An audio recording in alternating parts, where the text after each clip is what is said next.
Este día quiero compartirles hoy, hermanos, un tema muy interesante. Y al pensar en eso, me pongo a pensar. Quiero contarles que hace años yo me pasé un tiempo dando capacitaciones a grupos de empleados de empresas.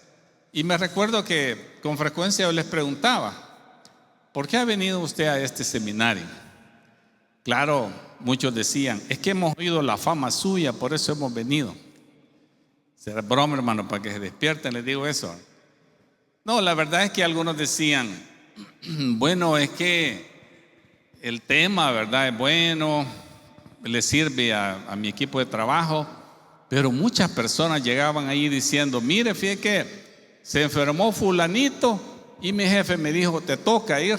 Así es que yo no sé de qué es esta capacitación, lo único que sé es que el refrigerio va a estar bien bueno.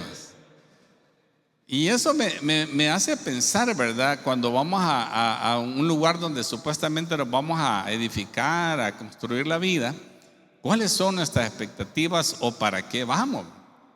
De hecho, les pregunto: ¿por qué vas tú a la iglesia?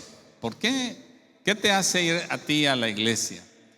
Bueno, la verdad que yo he escuchado a algunos hermanos que me dicen que, hermano, me gusta el mensaje.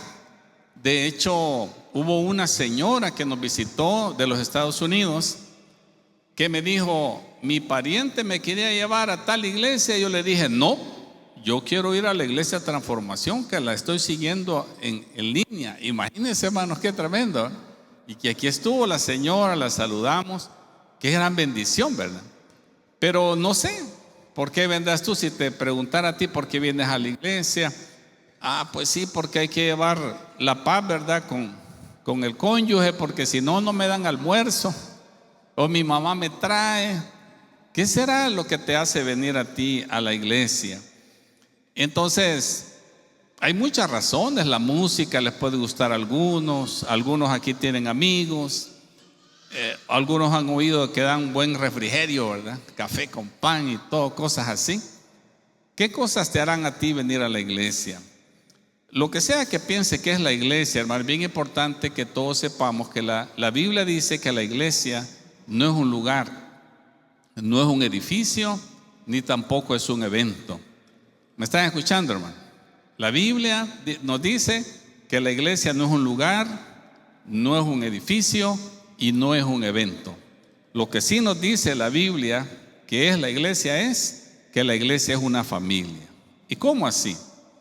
Pues miren, cuando Jesucristo viene y abre el reino de los cielos aquí en la tierra, había una situación bien interesante, y era que no se conocía a Dios el Padre, sino que era la idea de este Dios lejano, justiciero, dominador, castigador también, al que era difícil relacionarse porque lo podía consumir con fuego. Entonces, la religión de esos días tenía esa idea de Dios, un Dios así. Pero viene Jesucristo y comienza a hablar de un Dios que es Padre. Y ese lenguaje de Padre nos habla de una familia. Ahí son palabras que se usan para describir una familia. Y Él dice: cuando oren, bueno, vamos a decirlo en orden, ¿verdad? Cómo es que Jesucristo fue introduciendo esto, porque fue tan revolucionario que Jesús hasta perdió la vida por decir que Dios era su papá. Y la gente no podían soportar pensar que Dios era un padre. Entonces era bien revolucionario pensar en la iglesia como una familia. Pero el apóstol Juan, por ejemplo, escribe que para entrar a esta familia de Dios, uno tiene que convertirse en hijo de Dios. Dice: a los que creen les ha dado el Señor la potestad de ser hechos hijos de Dios. Hay un momento en que tú te unes a la familia de Dios, y es cuando tú haces una profesión de fe y dices: yo le abro mi corazón a Jesús, quiero que entre, le confieso mis pecados, le pido perdón, y de ahora en adelante quiero que Él viva en mí. En ese momento ocurre un milagro increíble que se llama el nuevo nacimiento, y el Espíritu Santo viene a tu vida. ¿Me estás escuchando? Eso es bien importante, hermano. El Espíritu Santo viene a tu vida, y les digo, vivimos en la era del Espíritu Santo. El Espíritu Santo es nuestro consolador, es nuestro abogado, nos enseña a orar, nos revela la verdad, nos conduce a la verdad, nos revela el futuro. Hermanos, el Espíritu Santo en tu vida es lo máximo. No podríamos ser cristianos si no fuera por la obra del Espíritu Santo en nuestras vidas. Pero entonces viene este lenguaje, ¿verdad? Dios es un padre, nosotros somos hijos, entramos a la familia a través de recibir a Jesucristo en nuestro corazón. Luego el apóstol Pablo dice que Dios conoció a los suyos de antemano. Ese es usted y yo, hermano. Y los eligió para que llegaran a ser como su hijo, a fin de que su hijo fuera el hijo mayor entre muchos, ¿qué? Hermanos. Mira otra vez el lenguaje de familia. Hay un padre, hay hijos y hay hermanos. Luego dice Pablo hablándole a los Gálatas: por lo tanto, siempre que tengamos la oportunidad, hagamos el bien a todos, y en especial a quienes, hermanos, a los de la familia, ¿cuál? De la fe. ¿Dónde está la familia de la fe? Hay una iglesia que así se llama, Iglesia Familia de la Fe. Allá hay que ir. ¿O dónde está la familia de la fe, hermano? Mira alrededor, hermano. Aquí está, mira, la familia de la fe. Ojalá pudiéramos tener los asientos así más como en un círculo para que nos viéramos los rostros, ¿verdad? Pero estamos en este arreglo pues tradicional de iglesia, donde a veces lo único que nos vemos es la nuca, ¿verdad?, de los demás hermanos. Por eso el convivio es tan importante, hermanos, que le dediquemos ese tiempo para conocernos y realmente ser una familia, porque eso es lo que dice la Biblia, que somos. Así es que, repitiendo, ¿verdad?, si hay una palabra para describir a la iglesia, sería, hermanos, ¿cuál palabra? Familia. Eso es una palabra que describe a la familia. Entonces existe una familia espiritual, escuchen bien, hermanos, comprometida con ayudarse mutuamente. Esa es la naturaleza de nuestra familia a la que nosotros pertenecemos. Esa es la naturaleza. Estamos hablando de algo mucho más profundo que solo ir a la iglesia. Entonces, esto que les voy a compartir es bien interesante, porque la familia de Dios, hermanos, realmente funciona cuando usted entiende quién es Dios. Es bien curioso, ¿eh? Y hay varios niveles de esta fe en Dios. Por ejemplo, el primer nivel, diría yo, que es cuando decimos yo creo en Dios, ¿verdad? Pero es un creer como cuando yo digo yo creo que mi vecino existe. ¿Por qué? Porque pone música como esa, ¿verdad?, que no me deja estar ahí, ¿verdad? O salgo yo a la calle y veo que anda paseando su perrito y sacamos la basura pero yo no sé cómo se llama, no sé sus gustos, no sé qué le apasiona en su corazón, no sé qué le conmueve a esa persona. Entonces lo conozco como solo de vista. Muchos así conocemos a Dios, solo así. Sí, hay un Dios, vea, y sí. Yo cuando como le digo Dios bendice mi comida, ¿verdad? Y ya, ese es el Dios de ellos, ¿verdad? Y ay, Dios mío, y es un Dios desconocido en realidad. Ese es un nivel de conocimiento de Dios. Pero hay otro nivel que es en el cual usted realmente comienza a conocer a Dios, que no solo existe, sino que empieza a entender que Él es el creador de todo. Él es el creador de todo. Y de repente esa conciencia de creer que Dios es el creador de todo le hace entender que usted le pertenece a Dios. Y comienza ya esa fe en Dios, es una fe en Dios diferente, porque usted quiere conocer a ese Dios y lo experimenta de muchas maneras. Por eso es bien importante leer la Biblia, hermano, porque ahí está ese Dios que nos ha escrito instrucciones sobre cómo vivir, cómo relacionarnos con los demás, cómo entendernos a nosotros, cómo tomar decisiones sabias, cómo compartir con nuestro cónyuge. Todo eso está en la Biblia, porque Dios nos ama. Amén. Entonces, pero ese Dios es diferente. Es un Dios personal, es un Dios que escucha mi oración, es un Dios que de veras se interesa por mí. Entonces pasa la experiencia que tuvo Job. Cuando usted pasa de nivel de que ya entiende quién es Dios, dice como Job: es que en realidad antes yo conocí a Dios de oídas, porque alguien me lo había contado. Pero ahora, ¿qué dice Job? Mis ojos te ven. Él entra a una dimensión diferente de conocimiento de Dios. Entonces, hermanos, todo eso se lo estoy diciendo para llegar a la conclusión de que existimos porque Dios nos ha creado. Por lo tanto, la razón de nuestra existencia es Dios. Esa es la razón de nuestra existencia, es que Dios nos ha creado. Existimos porque Dios nos ha creado. Entonces, Dios quiere que construyamos nuestras vidas alrededor de Él. Dios quiere que construyamos nuestras vidas alrededor de Él y no alrededor de nosotros mismos. Esto es bien importante, hermano, porque hoy a muchos se nos ha metido esa idea que podemos ser cristianos solitos. Sí, venimos a la iglesia y nos hacemos amigos, o si no, vemos la reunión por YouTube, ¿verdad? Y cuando van a pasar la ofrenda le bajamos volumen, ¿verdad? Para no sentirnos culpables. Y ahí, ¿verdad? Vamos y solitos queremos ser cristianos. Pero en realidad, hermanos, eso no es así. Si nos encontramos con Dios, lo primero que surge es este deseo de bendecir a los demás, porque así es el diseño que nosotros tenemos. Mire cómo dice Pablo, hablándole a los discípulos en la ciudad de Corinto, les dice: el amor de Cristo nos controla. Ahí está todo. Cuando el amor de Cristo te controla a ti, actúa diferente. Jesús murió por todos para que aquellos que reciben su nueva vida ya no vivan para sí mismos. Aquí está. No vivimos para que Dios conteste mis peticiones egoístas de dinero, de alegría, de cosas, todo alrededor de mí. Esa es la inmadurez espiritual. Pero Dios quiere realmente que despertemos de que vivimos para otras, para representarlo a Él, amando a la gente. En cambio, vivirán para Cristo, quien murió y resucitó por ellos.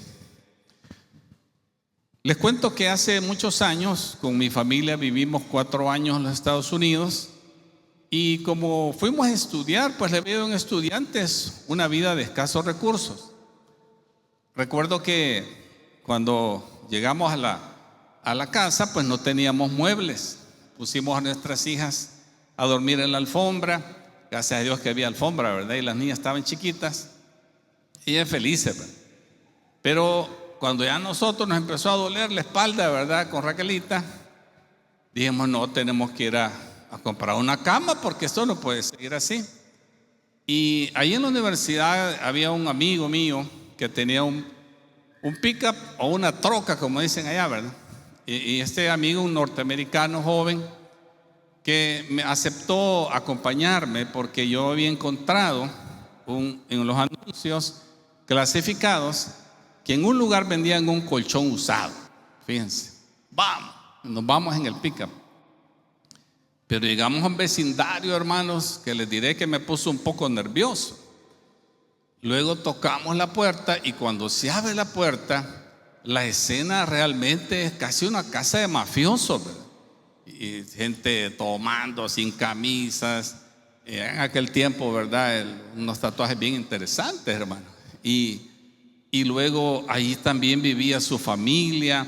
Un desorden, hermano, en esa casa. Y una cosa tan terrible que a mí me dio miedo, porque yo era recién llegado a los Estados Unidos. Yo me sentí atemorizado de que me había llegado a meter a la casa de los mafiosos, me iban a matar. Así me sentí. Entonces rápido resolvimos a lo que íbamos, y yo salí primero, hermano, caminando. Llegué a tocar el pickup, sentí como que tocar la tablita de salvación, ¿verdad?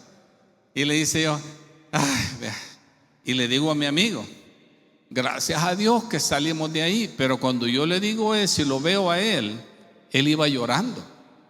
Y me dice mi amigo: por esta gente murió Cristo. Hermano, ¿cómo es posible que 2 personas tengan la misma experiencia y los 2 vean cosas diferentes? ¿En quién estaba yo enfocado? En mí mismo. Lo opuesto de lo que dice el versículo. Yo estaba enfocado en mí, y mi amigo, ¿en quién estaba enfocado?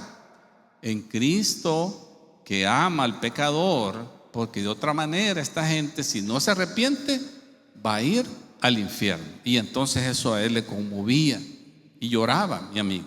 Y yo no miraba eso, hermano, no miraba eso. Entonces mire, qué importante es entender que no vivimos para nosotros mismos, porque si no la vida, hermanos, 2 más 2 son 4, esa es la vida, ¿verdad?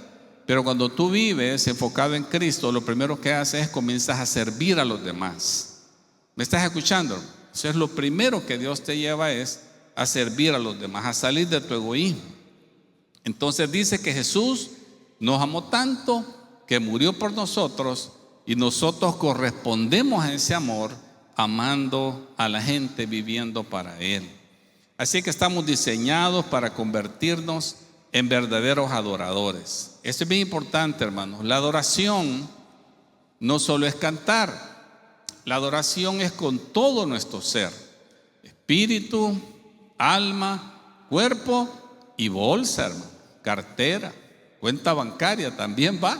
Es parte de tu adoración, adorar a Dios. Vienes aquí a la iglesia, adoras a Dios, cantas todo. Parte de la adoración es que veas a tu hermano en que puedes servirle.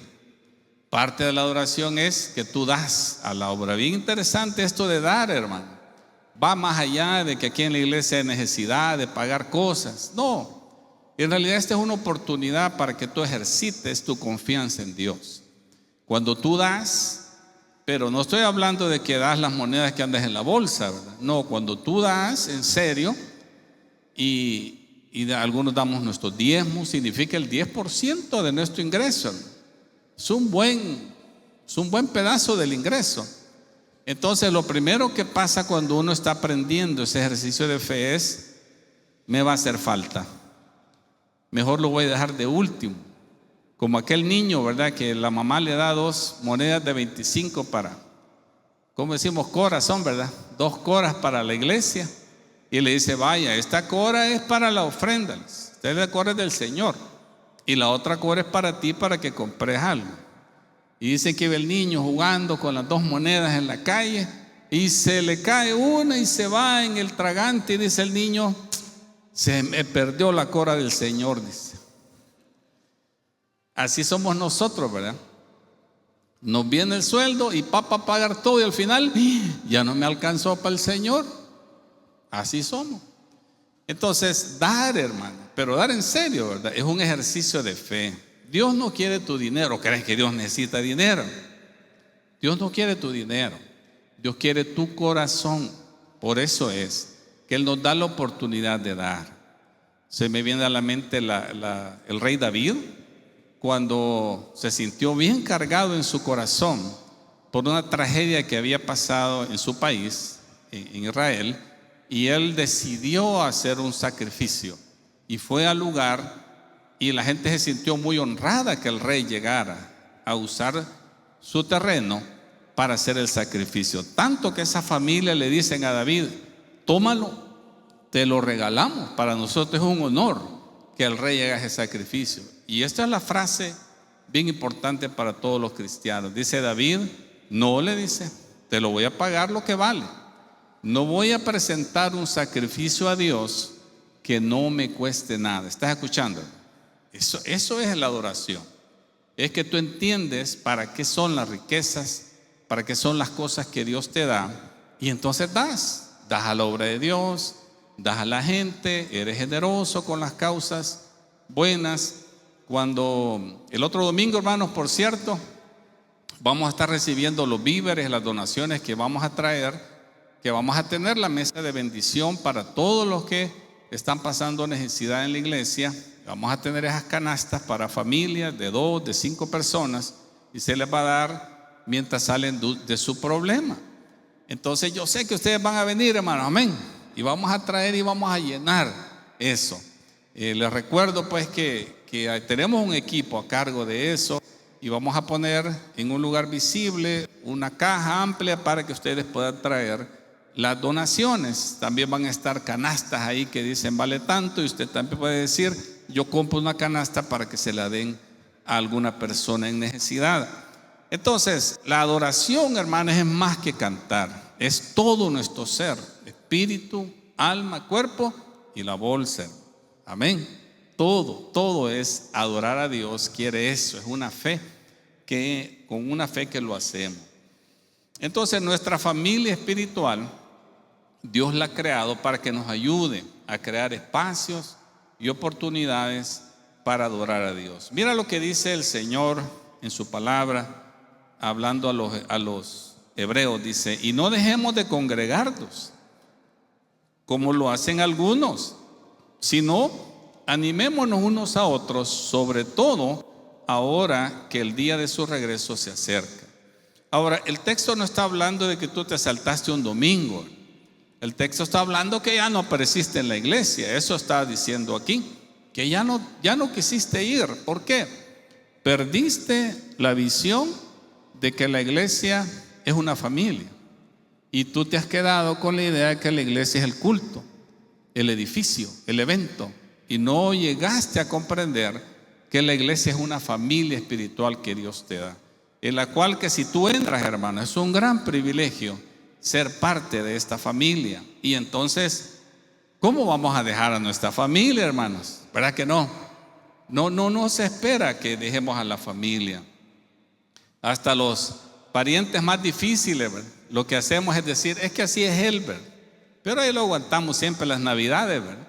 Porque es nuestro pariente, sin ánimo de ofender a nadie, hermano, ¿verdad? También dice Levítico 23: tienes 6 días a la semana para tu trabajo ordinario, pero el séptimo día es un día de reposo completo, un día oficial para la Asamblea Santa. Entonces sí, ¿verdad? Tú puedes adorar a Dios en cualquier momento, en cualquier lugar, pero Dios espera y nos amonesta, ¿verdad? Dice que apartemos por lo menos un día, ¿verdad?, para adorarlo a Él, y vengamos y nos reunamos en esta asamblea.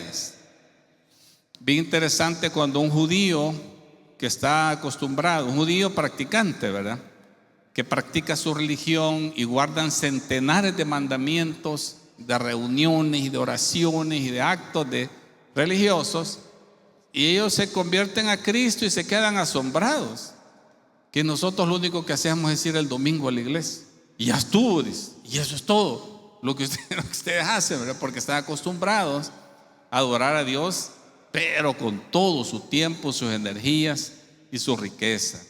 Entonces, eso es lo que Dios quiere, ¿verdad? Una vez por semana por lo menos, ¿verdad? La primera iglesia, hermanos, hacía lo mismo. Dice en Hechos capítulo 2 que adoraban juntos en el templo cada día, se reunían en casas para la cena del Señor y compartían sus comidas con gran gozo y generosidad, todo el tiempo alabando a Dios. Aquí había una gran oportunidad, que había un templo nacional que estaba en la ciudad de Jerusalén y estaba abierto todos los días. Entonces era una gran oportunidad de ir, acercarse a la presencia de Dios que representaba el templo, pero luego ellos se retiraban a sus casas a hacer la comunión. Así es que como que había 2 manifestaciones aquí, ¿verdad? Una grande cuando todos asistían a la congregación, y la otra más pequeña cuando se retiraban a las casas. Pero en las casas dice que compartían el pan. Y eso es la idea. Como cuando nosotros compartimos aquí el pan, o cuando lo hacemos en una casa. Yo me gusta ir a visitar el grupo del hermano Marvin Cantarero, porque vieran qué gran refrigerio que le dan a uno ahí. Ahí ya no puedo dormir después, hermano, porque es una comilona, pero tiene que aguantar hasta el final, si no, no le dan, hermano. Pero qué bendición esa hospitalidad a la casa de los hermanos Sánchez, que se distinguen ellos por la hospitalidad también. Y así yo sé, hermanos, que cada vez que se abra un lugar en su casa, usted va a querer ser hospitalario. Entonces es algo poderoso que sucede aquí en la iglesia, pero también algo íntimo que sucede entre nosotros. Es 2 escenas diferentes, hermano. Alguien lo comparaba a las 2 alas de un pájaro, ¿verdad? El ala grande, que es la congregación grande, y el ala de los grupos pequeños en las casas. Y es un ave que va a volar alto. pero en los dos lugares somos adoradores. No te olvides entonces que hay un propósito de la familia espiritual y es ayudarte a conectarte con Dios y con otros que quieren también conectarse con Dios. Ese es el propósito de nuestra familia.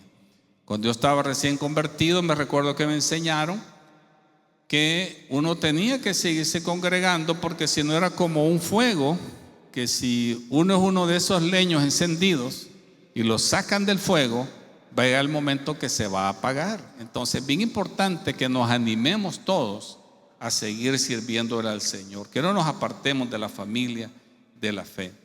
Entonces te hago esta pregunta: ¿hay alguna actitud en mí? Es la pregunta que te pido que te haga. ¿Hay alguna actitud en mí que no me deja conectarme con otros hermanos en Cristo?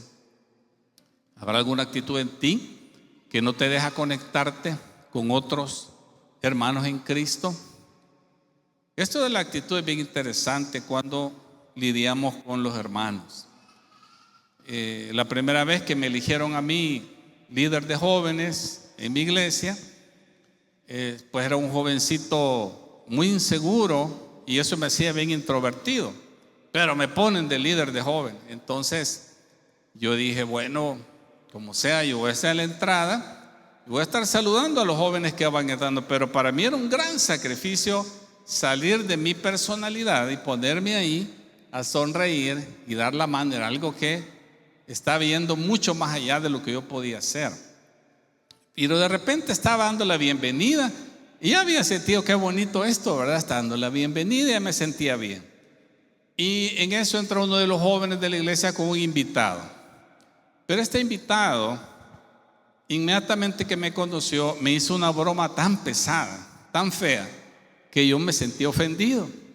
Y claro, no le dije nada, ¿verdad? Pero en mi mente yo pensé, ojalá que nunca vuelva este aquí. Imagínense el líder de jóvenes pensando eso, ¿verdad? Y entró él y todo, ¿verdad? Pero mire qué interesante, hermano. ¿Qué pasaba ahí? La persona nueva era mala, era ruda, era alguien mal educado, o era yo que mi inmadurez, mi inseguridad me hacía sentirme ofendido.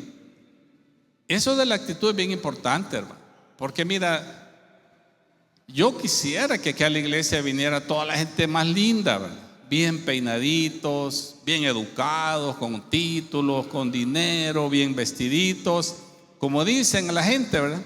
Mandados a hacer lo vasco. Así quisiera que fueran todos ustedes, ¿verdad? Pero ¿qué dice Jesús? ¿Quiénes van a la iglesia?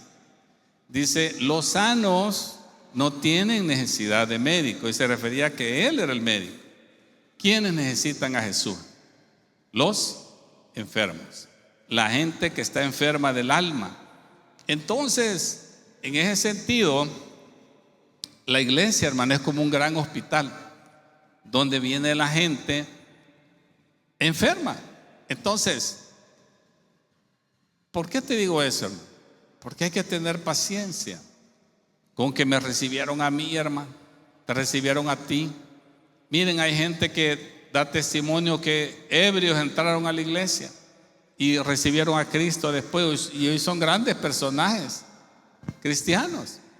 Pero hubo alguien que tuvo la paciencia de dejarlos entrar a la iglesia y tolerarlos cuando estaban en esa situación. Entonces, hermano, hay que tener un corazón así como el de Jesús cuando hablamos de la familia espiritual.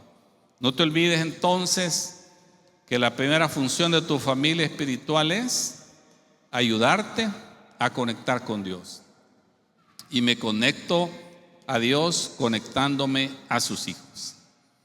Fíjense que voy a la mitad del mensaje. ¿Cuántos se quieren quedar a la vigilia, hermanos? Pero creo que hay un concepto más que yo les quiero compartir brevemente. Así decimos los predicadores para que no se aflijan, ¿verdad? Y es un concepto, hermano, bien importante, porque debemos saber que mi familia espiritual me ayuda a crecer en gracia y conocimiento de Jesús. Vean este pasaje que el apóstol Pedro escribe. Queridos amigos, ustedes ya saben estas cosas, así que manténganse en guardia. Entonces no serán arrastrados por los errores de esa gente perversa y no perderán la base firme que tienen. Más bien, crezcan en la gracia y el conocimiento de nuestro Señor y Salvador Jesucristo. Hermano, como cristianos tenemos dos opciones: o crecemos o somos víctimas del error y de la gente perversa que quiere que nos alejemos de Dios. Y aquí el escritor dice que nos puede pasar: o creces, maduras, o caes presa de personas que te van a llevar al error, al pecado. Entonces crecer no es una sugerencia, pero aquí, hermanos, es donde yo quiero dejar este concepto, y es que el crecimiento espiritual es exactamente igual que el crecimiento humano. Nacemos y somos bebés que necesitan a alguien que no los deje morir, que les dé la lechita. Luego va creciendo y se hace niño, y siempre hay personas orientándolo. De repente es adolescente, y Dios guarde con los adolescentes, ¿verdad, hermano? Es un tiempo difícil, pero se necesita personas que los orienten. Y luego jóvenes de 18 a 25 años, que en ese momento de su vida lo que necesitan es enseñarles a ser responsables, a seguir instrucciones, a ser disciplinados. Ahí necesitan una figura paternal. Cuando el Señor me llamó, hermanos, a fundar la Iglesia Transformación, había una carga en mi corazón, y eran los jóvenes millennials, que les dicen, que son los jóvenes entre 25 y 40 y tantos años. Y observaba yo que muchos de ellos no querían ir a la iglesia. Pero miren, yo veo hoy aquí en la iglesia que los muchachos que sirven, ¿verdad?, maestros, multimedia, los tan jóvenes, los de alabanza, pero dijéramos que también ellos, ¿verdad?, van en esa edad. Yo digo, bueno, Dios realmente ha capturado esa generación. Pero aquí viene mi llamado, hermanos, que yo creo que Dios nos ha llamado a los que son como de mi edad, ¿verdad?, o más o menos, a ser padres espirituales. Hoy en día, qué increíble es que no hay padres. Los muchachos, algunos les preguntamos, nunca conocieron a su papá. Otros tuvieron un papá alcohólico que los abandonó. Otros no tienen una buena relación con sus padres, pero el resumen es que no tienen un padre, una figura paternal que les oriente. Entonces, hermano, esta es otra cosa bonita en la familia de Dios, que nosotros los que hemos caminado un poco en el Señor nos veamos como padres espirituales. Yo felicito a mi hermano Alex, que ha abierto su casa para recibir jóvenes en su casa, y ahí les da de comer y van a jugar fútbol. Qué bonito, ¿verdad? Veo a mi hermano Marco, que tiene ese corazón bien abierto a la comunión. Y así muchos de nosotros, hermanos, tenemos la oportunidad de ser padres espirituales, porque a eso nos ha llamado el Señor. Dice, no vivas para ti mismo, es lo que hemos aprendido hoy. Vive para los demás, mostrando el amor de Cristo. Así que voy a irme de una vez a la aplicación, hermanos, de una vez. Y quiero preguntarte, y aquí vamos a hacer una oración.